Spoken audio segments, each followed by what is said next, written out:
దేశ రాజకీయాల్లో ఉప్పు నిప్పులా ఉండే ప్రధాని మోదీ లోక్సభలో ప్రతిపక్ష నేత రాహుల్ గాంధీ పార్లమెంటు ప్రాంగణంలో ఒకరికొకరు పలకరించుకోవడం రాజకీయ వర్గాల్లో ఆసక్తిని రేపించింది.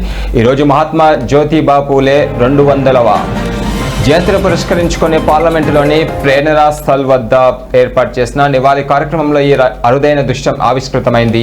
తొలుత రాష్ట్రపతి ద్రౌపది ముర్ము, ఉపరాష్ట్రపతి సిపి రాధాకృష్ణన్ పూలే విగ్రహానికి నివాళులు అర్పించగా అనంతరం ప్రధాని మోదీ, స్పీకర్ ఓం బిర్లా, రాహుల్ గాంధీ చిత్రపటానికి పూలమాలలు వేసి శ్రద్ధాంజలి ఘటించారు.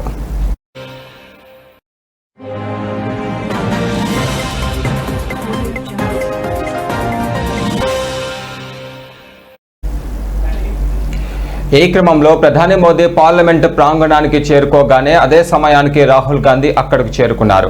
వాహనం దిగి వచ్చిన మోదీకి రాహుల్ మర్యాదపూర్వకంగా నమస్కరించారు.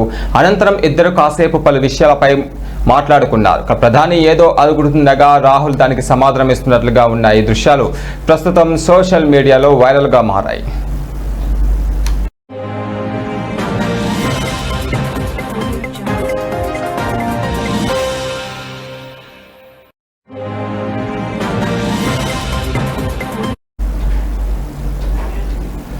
5 రాష్ట్రాల ఎన్నికల నేపథ్యంలో బీజేపీ, కాంగ్రెస్ పార్టీల మధ్య తీవ్ర స్థాయిలో రాజకీయ వాగ్యుద్ధం నడుస్తున్న తరుణంలో పార్లమెంటు సాక్షిగా ఇద్దరు అగ్రనేతలు ఇలా స్నేహపూర్వకంగా వాతావరణంలో మాట్లాడుకోవడం విశేషం. సభలో ఒకరిపై ఒకరు తీవ్ర విమర్శలు చేసుకున్నప్పటికీ దేశం గర్వించదగ్గ మహాత్ముని జయంతి వేడుకల్లో రాజకీయ విభేదాలను పక్కన పెట్టి కలిసి కనిపించడం ప్రశంసనీయం.